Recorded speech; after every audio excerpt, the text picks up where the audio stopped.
Okey, untuk video kali ni kita akan semak jawapan-jawapan korang yang korang hantar semalam.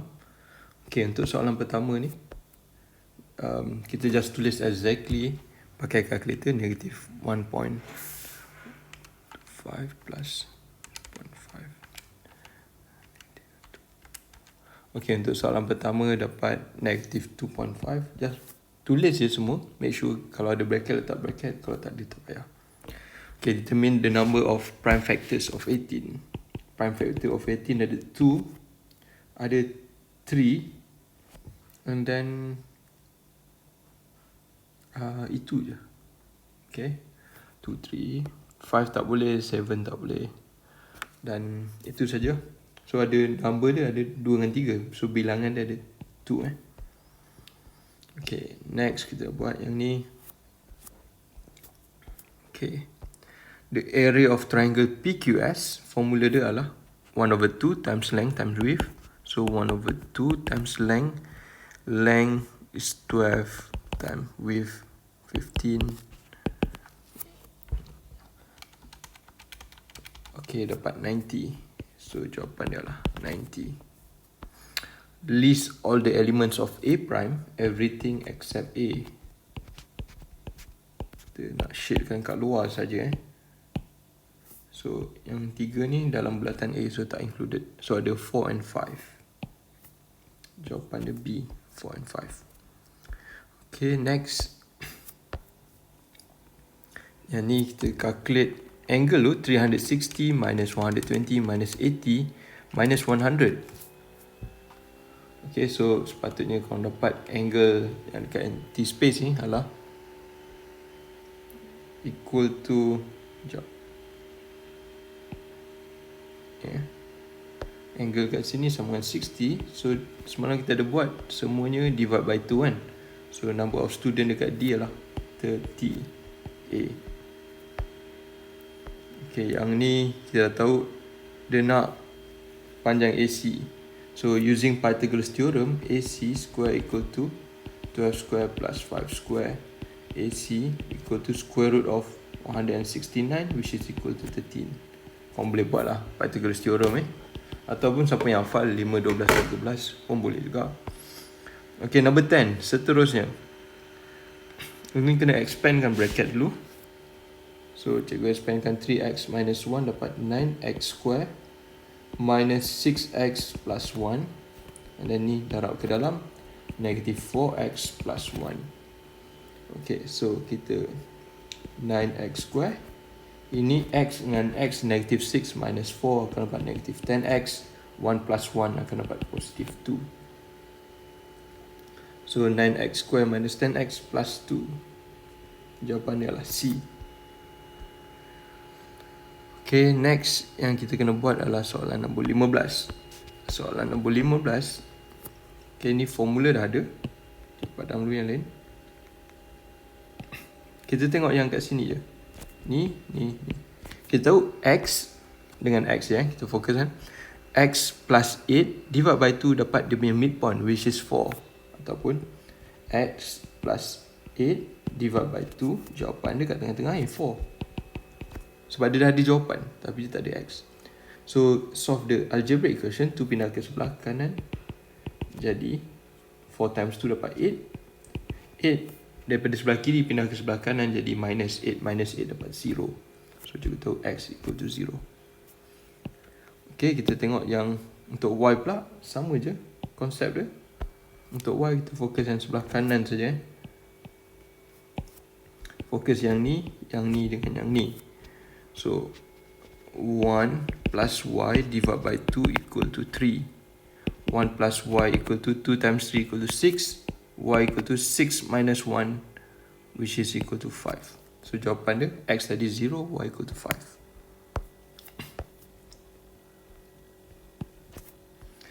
Okay, ni tak payah buat, beritahu korang ni tak baca lagi. So kita skip. Okay, soalan yang seterusnya, soalan ni cikgu nak korang semak jawapan korang. Okay, lagi senang kalau soalan macam ni kita buat dalam fraction.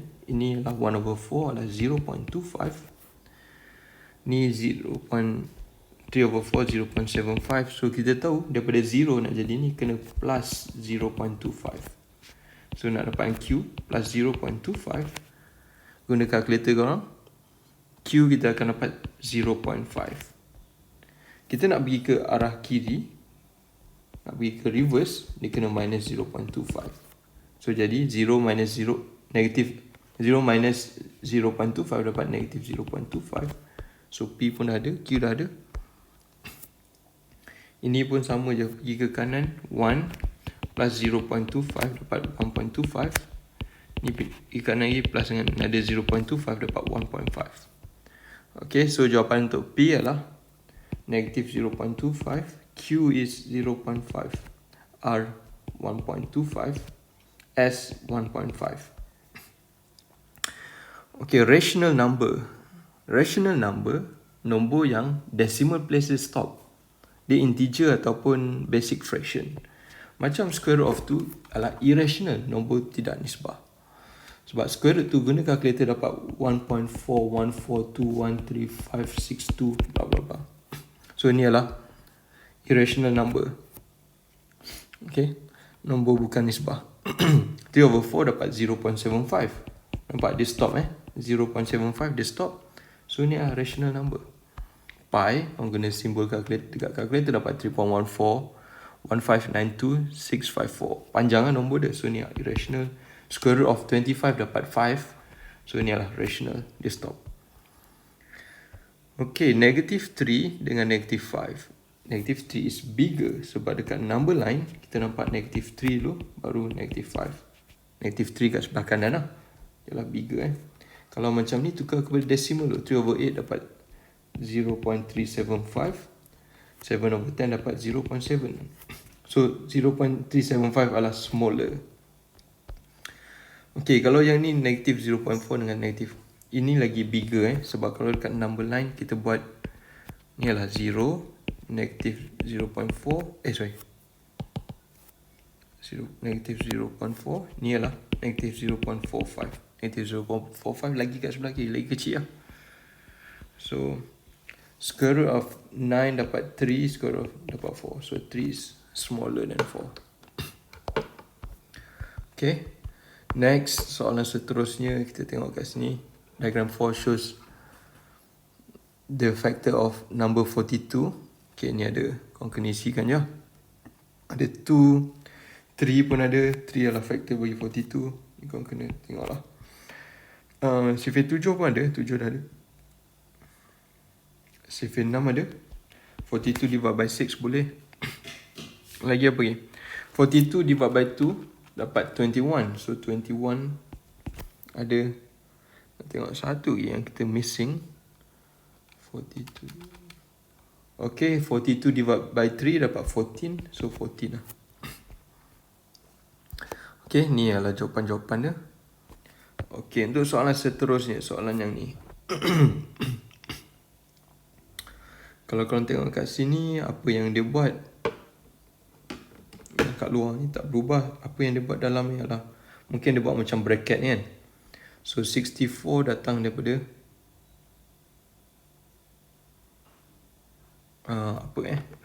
Okay, dia ada cube kat sini. Kalau korang perasan, dia ada cube kat sini. So 64 kita buat cube root of 64. Dapat 4. Negative 4 Okay, negative 4. So mula-mula yang tu kita buat dulu cube root of 64 dapat negative 4. And then apa yang korang kena tahu adalah, ni ada cube root, ini ada cube, dia akan cancel out. Okay, dia akan cancel out. So yang tinggal adalah negative 4 saja. So 9 times negative 4 is negative 36. Negative 36 square. Okay, dia ada bracket tu, jadi kat calculator korang kena letak bracket negative 36 square dapat 1296. Okay, so itu saja. Soalan macam ni, macam mana cara proper kau nak buat lah, kira lu pakai calculator. Final answer dia tulis exactly sama. Dia ada bracket square root of 81 times cube root negative 64 close bracket square. dapat 1296 kalau guna calculator. So kita tahu jawapan akhir mesti 1296 ni. Kalau kau dapat jawapan lain, maksudnya ada somewhere salah dekat dalam calculation. Okay. So next, soalan B. Okay, find the value of X. Ini kita tahu 360 minus 180 minus 120. Okay, X equal to X equal to 360 minus 180 minus 120 sama dengan 60 degree. Okay, X sama the number of class in class B.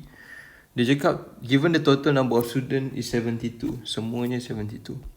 Jadi kita buat ratio lah, senang. Kita nak kelas B kan. Kelas B sama dengan 60 degree. So kita tahu kita buat B dengan total kesemuanya. Total semuanya. Okay, B ni angle B ni kita tak tahu berapa bilangan student dekat B ni. Cikgu letak Y lah, sebab X dah kena pakai, cikgu letak Y. Y, bilangan student total adalah 72. And then B kita tahu dia punya degree untuk B adalah 60 degree. Total degree untuk kesemuanya adalah 360. Okay, kita buat macam ni dulu. Baru cikgu ajar korang macam mana daripada sini kita nak tukar kepada daripada ratio nak tukar kepada equation. Just Y over 60. Tengah tu buat sama dengan 72 over 360. Kita nak dapat Y 60 pindah ke sebelah kanan jadi times 72 over 360 times 60. Guna kalkulator korang. 72 over 360 darab dengan 60 dapat 12. So kita tahu Y sama dengan 12. Okay, jawapan dah ada. Total number of student in class B and C. Okay, kita tahu kita boleh buat benda sama juga. Okay, kita buat macam ni. B and C dengan total. Kita buat compare tadi. Comparing B and C, kita tak tahu lah jumlah dia berapa. Kita tak Z. Ni kita buat yang atas ni tentang bilangan student saja. Kita tak pakai angle lagi. So bilangan student B dengan C cikgu tak tahu. Cikgu tak Z. Bilangan total student soalan dah bagi 72. So bila kau buat konsep ratio, always compare dengan value yang kita tahu. Total angle, okay, sekarang yang bawah ni cikgu nak buat total angle B dengan C adalah 60 plus 120 jadi 180. Total angle untuk kesemua dalam tu adalah 360. Sama juga kita buat. Ada of course lah kau boleh buat cara lain kat sini yang lagi simple. Tapi sebab cikgu nak pakai satu konsep ke, cikgu pakai cara ni lah. Ada cara lain. Kalau kau dapat jawapan yang sama, betul lah tu. Z over 180 equal to 72 over 360 Z sama dengan 72 over 360 darab dengan 180. Dapat jawapan 36. So itu lah jawapan dia, 36. Okey, soalan seterusnya.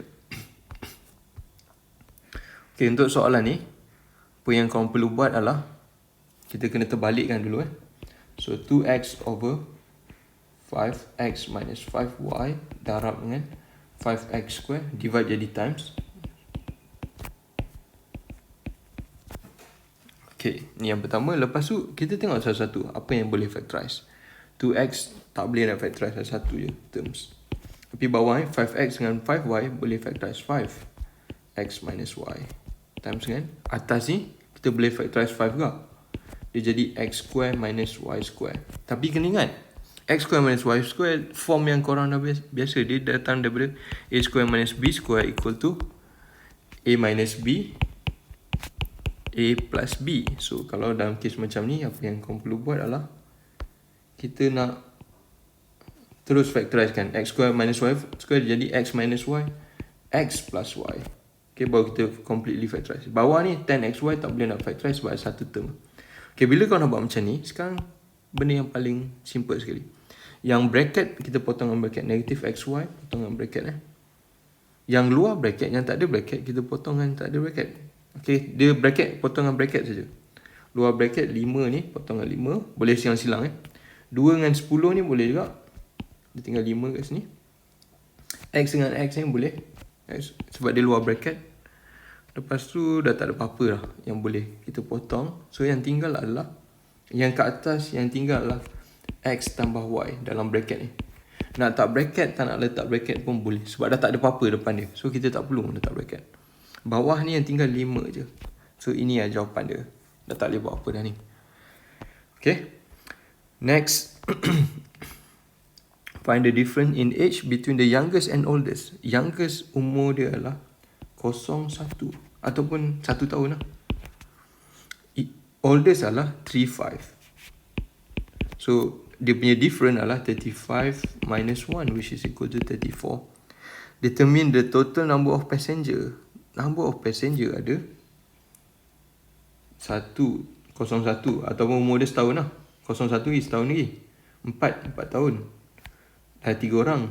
5, 6, 7, 8, 9, 10, 11. Ada 11 orang semua. Okay, tu just kira je lah. Okay, kalau cikgu nak listkan umur dia, kita baca dekat sini je. Umur yang pertama 01 kan, maksud 1 tahun lah. 1 tahun lagi, 4 tahun. Lepas tu yang bawah 12, 15, 20, 20,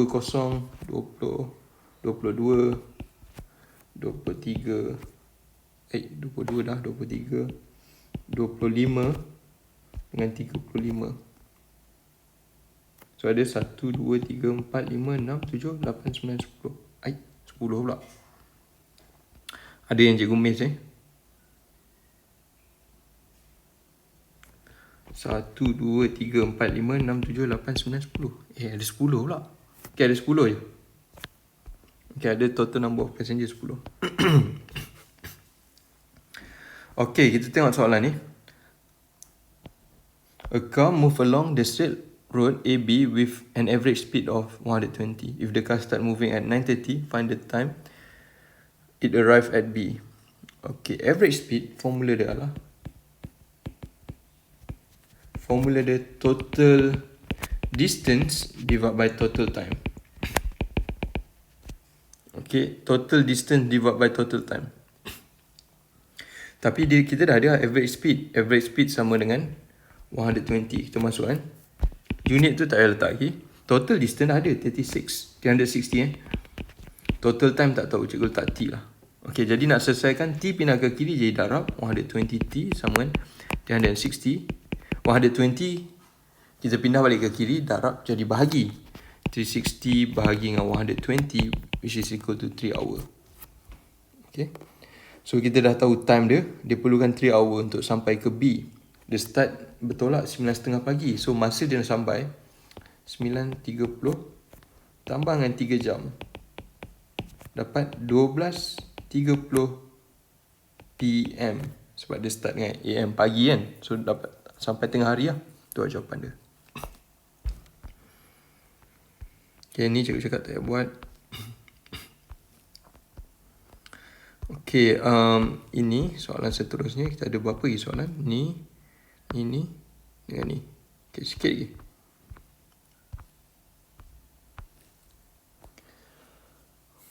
Okay. Bagi P is a rectangle and Q is square. Maksud ni X over 2, ni pun X over 2. P and Q have the same perimeter. Okay, P and Q have the same perimeter. So kita cari perimeter of P. This is 8, this is 2 sebab sama atas bawah. So perimeter of P sama dengan 8 tambah 8 ataupun 8 darab 2 tambah dengan 2 darab 2 ataupun 8 tambah 8 tambah 2 tambah 2 16. Okay, 20 dapat 20 cm. Okay, jadi yang perimeter of ni pula dia sama. Dia macam kalau ni 2, cikgu nak tahu perimeter 2 darab 4 lah. Kalau ni 5, perimeter 5 tambah 5 tambah 5 ataupun 5 darab 4 20. Okay, so apa yang korang kena buat kat sini kan, kita tahu perimeter dia sama dengan sebelah ni 20. Jadi kita buat algebraic equation. Perimeter Q Q sama dengan 4 times X over 2, which is equal to tadi 20 ni 4 dengan 2 ni kalau korang darab ke dalam dia akan jadi divide. 4 dengan 2 jadi 2 lah. Tinggal 2X sama dengan 20. X sama dengan 20 bahagi 2 dapat 10. So jawapan untuk X adalah 10. Okay, 10 cm. Okay, next. Tak ada apa-apa sangat ni. Kau boleh replay balik kalau kau nak tengok.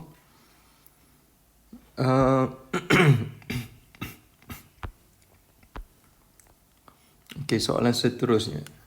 Given a triangle with a base of 8 meter and height of 6 meter.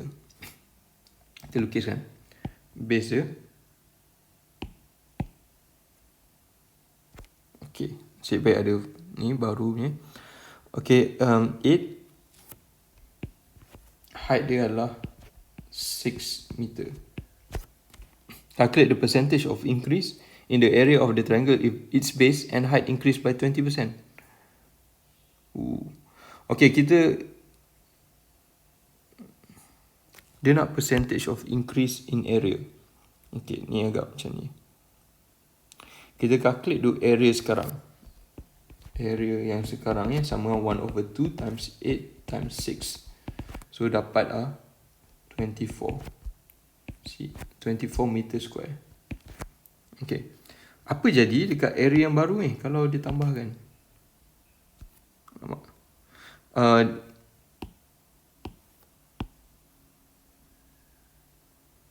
Okay. Apa jadi kalau dia besarkan benda ni sebanyak 20%? Okay, kita tengok apa jadi. So dia punya ni 8 bukan lagi 8 meter, dia jadi 8 meter tambah dengan 20% increase kan. 20 per 100 darab dengan 8. Okay, kalau kau guna calculator, kita tengok apa yang kita dapat. Dapat 9.6 lah sekarang. Yang kat bawah ni. Dia punya height pula, dia naik increase by 20% juga. So height dia tadi adalah 6 tambah dengan 20 per 100 darab dengan 6.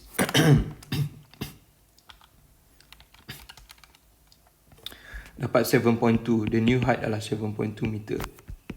Okay, kita calculate area yang baru dulu. Area yang baru, new area sama 1/2 times 7.2 times 9.6. 34.56 meter square. Okay, dia nak percentage of increase. Okay, yang bertambahnya berapa? Kena tolak lah. 34.56 minus 24. So, kita tolakkan. 34.56 minus dengan 24 dapat 10.56 meter square. Ni yang area increase area increase sebanyak yang ni sama dengan 10.56. So dia punya peningkatan dan percentage. Jadi kita kena 10.56 divide by 24. Ni soalan ni agak panjang sikit lah. Okay. So 10.56 divide by 24 dah 100%. Dapat 44%. Ini lah jawapan dia. Okay. Kalau kau tak boleh buat yang ni, tak apalah. Sebab ni soalan ni banyak sikit yang kena buat. Tapi at least kena lah cari area satu-satu ni. Dapat markah. Okay, soalan yang seterusnya. Simplify kat atas ni. Kau just darab ke dalam je. So 5p minus 6 plus 8p. 5p dengan 8p boleh tambahkan jadi 13p minus 6. Itu jawapan dia untuk number 1. Okay, next. Number 2. Dia bagi equation yang ni. Z equal to 3x minus 2y. Dia nak nilai y Okay, Z dia dah bagi negative 5. X dia dah bagi dapat 2 minus 2y. Kita nak y. Okay, kita simplekan dulu. 6 minus 2y. Negative 2y cikgu pindahkan ke sebelah kiri.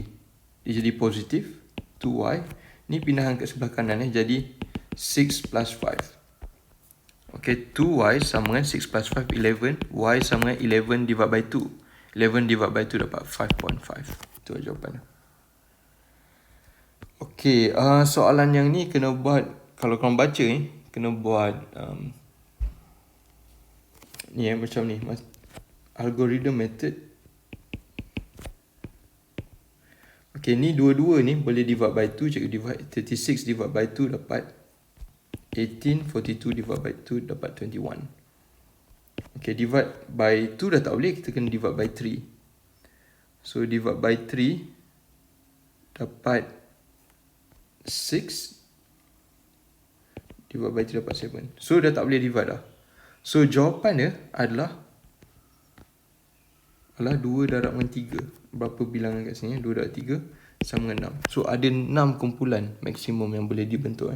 Ni dia pakai konsep sebenar highest common factor.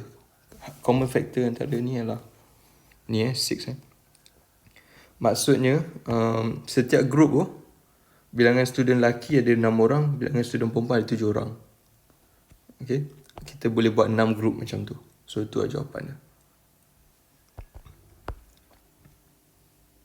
Okay, yang seterusnya, the value of x if the mode is 4. Mode is 4. Mode adalah most frequent data. So kalau korang tengok semua nombor-nombor kat ni berulang sekali. So x mesti 4. Okay, so dia jadi macam ni lah. 1, 2, 3, 4, 5, 7, 8. X ni nilai dia 4. So baru lah dia mode dia 4. So jawapan dia x equal to 4.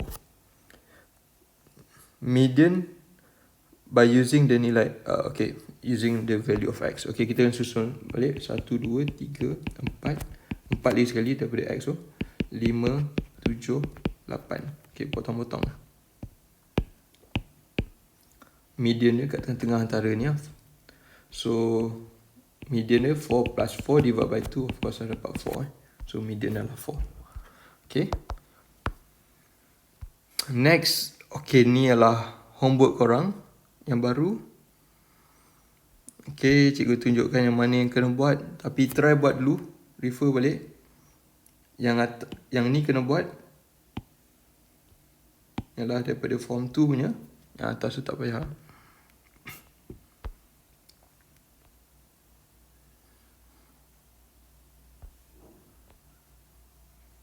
Okay, atas ni sebenarnya kena buat. Okay, ni try dulu. Ni daripada form 1. Konsep ni adalah simultaneous equation sebenarnya. Korang kena formkan dua simultaneous equation. Okay, cikgu tunjuk sikit kat korang. Kita tahu angle kat sini adalah 90 degree. Okay, so kita tahu x plus y plus 90 equal to 180 degree. X plus y equal to 180 degree minus 90 sama dengan 90. Okay, kita tak boleh solve sebab ada dua. Equation yang kedua yang korang kena form adalah dekat sini. Dia dah bagi x minus y sama dengan 20 degree. So macam nak solvekan benda ni? Korang dah belajar elimination method. Macam mana kita boleh eliminatekan x untuk cari y and then solve y dapat balik x. Okay, ni cikgu nak korang try buat lah. Yang ni find the total surface area of the cone. Okay, total surface area kena refer balik kat buku korang apa formula area bagi cone. Next, yang ni pun korang boleh buat. Ni adalah daripada form 2. Okay, ni cikgu nak korang buat. Ini buat graph. Korang boleh buat kat graph paper ataupun siapa yang print kan boleh buat kat sini. Okay, ni adalah chapter form 2 juga. Yang ni tak payah buat. So ni tak payah buat. So itu saja. Okay, so siapa yang dah buat homework semalam, cuma tambahkan yang korang tak tahu Okay, yang ni tak payah buat, tak belajar lagi. Atas ni. So tambahan sikit lagi berapa soalan ni dan itu saja. Siapa yang tadi semalam ada salah buat pembetulan, cikgu nak tengok balik. Siapa yang tak buat lagi, please lah siapkan Benda ni sangat-sangat penting sebab kita nak biasakan untuk exam korang nanti akhir tahun. Dan untuk tahun depan, at least korang dah biasa lah soalan-soalan daripada form 1 dengan form 2. Kalau korang tengok, soalan dia tak ada spesifik sangat, dia lebih kepada general. Okay, itu saja untuk hari ni